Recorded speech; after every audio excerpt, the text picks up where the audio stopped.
ओम प्रकाश का medical store अपने स्थान के कारण काफी पुराना और अच्छी स्थिति में था, लेकिन जैसे कि कहा जाता है कि धन एक व्यक्ति के दिमाग को भ्रष्ट कर देता है, और यही बात ओम प्रकाश जी के साथ भी घटित हुई। ओम जी बताते हैं कि मेरा मेडिकल स्टोर बहुत अच्छी तरह से चलता था और मेरी आर्थिक स्थिति भी बहुत अच्छी थी। अपनी कमाई से मैंने जमीन और कुछ प्लॉट खरीदे और अपने मेडिकल स्टोर के साथ एक क्लिनिकल लेबोरेटरी भी खोल ली। लेकिन मैं यहाँ झूठ नहीं बोलूंगा कि मैं एक बहुत ही लालची किस्म का आदमी था, क्योंकि मेडिकल फील्ड में 2 गुनी नहीं बल्कि कई गुना कमाई होती है। शायद ज्यादातर लोग इस बारे में नहीं जानते होंगे कि मेडिकल प्रोफेशन में 10 रुपए में आने वाली दवा आराम से 70 से 80 रुपए में बिक जाती है। लेकिन अगर कोई मुझसे कभी 2 रुपए भी कम करने को कहता तो मैं ग्राहक को मना कर देता। खैर, मैं हर किसी के बारे में बात नहीं कर रहा हूँ, सिर्फ अपनी बात कर रहा हूँ। साल 2008 में गर्मी के दिनों में एक बूढ़ा व्यक्ति मेरे स्टोर में आया। उसने मुझे डॉक्टर की पर्ची दी। मैंने दवा पढ़ी और उसे निकाल लिया। उस दवा का बिल 560 रुपए बन गया। उस बूढ़े ने अपनी सारी जेब खाली कर दी, लेकिन उसके पास कुल 180 रुपए थे। मैं उस समय बहुत ही गुस्से में था, क्योंकि मुझे काफी समय लगाकर उस बूढ़े व्यक्ति की दवा निकालनी पड़ी थी और ऊपर से उसके पास पर्याप्त पैसे भी नहीं थे। बूढ़ा दवा लेने से भी मना नहीं कर पा रहा था, शायद उसे दवा की सख्त जरूरत थी। फिर उस बूढ़े व्यक्ति ने कहा कि मेरी मदद करो, मेरे पास कम पैसे हैं और मेरी पत्नी बीमार है, हमारे बच्चे भी हमें पूछते नहीं है। मैं अपनी पत्नी को इस तरह वृद्धावस्था में मरते हुए नहीं देख सकता। लेकिन मैंने उस समय उस बूढ़े व्यक्ति की बात नहीं सुनी और उसे दवा वापस छोड़ने के लिए कहा। यहाँ पर मैं एक बात कहना चाहूंगा कि वास्तव में उस बूढ़े व्यक्ति की दवा की कुल राशि 120 रुपए ही बनती थी। अगर मैंने उससे 150 रुपए भी लिए होते तो भी मुझे 30 रुपए का मुनाफा ही होता। लेकिन मेरे लालच ने उस बूढ़े लाचार व्यक्ति को भी नहीं छोड़ा।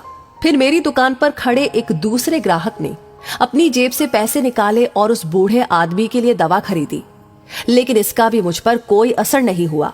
मैंने पैसे लिए और बूढ़े को दवाई दे दी। समय बीतता गया और साल 2009 आ गया। मेरे इकलौते बेटे को ब्रेन ट्यूमर हो गया। पहले तो हमें पता ही नहीं चला, लेकिन जब पता चला तो बेटा मृत्यु के कगार पर था। पैसा बहता रहा और लड़के की बीमारी खराब होती गई। प्लॉट बिक गया, जमीन बिक गई और आखिरकार मेडिकल स्टोर भी बिक गया। लेकिन मेरे बेटे की तबीयत बिल्कुल नहीं सुधरी। उसका ऑपरेशन भी हुआ और जब सब पैसा खत्म हो गया तो आखिरकार डॉक्टर्स ने मुझे अपने बेटे को घर ले जाने और उसकी सेवा करने के लिए कहा। उसके बाद 2012 में मेरे बेटे का निधन हो गया। मैं जीवन भर कमाने के बाद भी उसे बचा नहीं सका। 2015 में मुझे भी लकवा मार गया और मुझे चोट भी लग गई। आज जब मेरी दवा आती है तो उन दवाओं पर खर्च किया गया पैसा मुझे काटता है, क्योंकि मैं उन दवाओं की वास्तविक कीमतों को जानता हूं। एक दिन मैं कुछ दवाई लेने के लिए मेडिकल स्टोर पर गया और 100 रुपए का इंजेक्शन मुझे 700 रुपए में दिया गया। लेकिन उस समय मेरी जेब में 500 रुपए ही थे और इंजेक्शन के बिना ही मुझे मेडिकल स्टोर से वापस आना पड़ा। उस समय मुझे उस बूढ़े व्यक्ति की बहुत याद आई और मैं घर चला गया। मैं लोगों से कहना चाहता हूं कि ठीक है कि हम सभी कमाने के लिए बैठे हैं, क्योंकि हर किसी के पास एक पेट है, लेकिन वैध तरीके से कमाए। गरीब लाचारों को लूट कर कमाई करना अच्छी बात नहीं है, क्योंकि नरक और स्वर्ग केवल इस धरती पर ही है, कहीं और नहीं। और आज मैं नरक भुगत रहा हूं। पैसा हमेशा मदद नहीं करता, हमेशा ईश्वर के भय से चलो, उसका नियम अटल है। क्योंकि कई बार एक छोटा सा लालच भी हमें बहुत बड़े दुख में धकेल सकता है। तो दोस्तों, इस कहानी को सुनकर आप क्या महसूस करते हैं?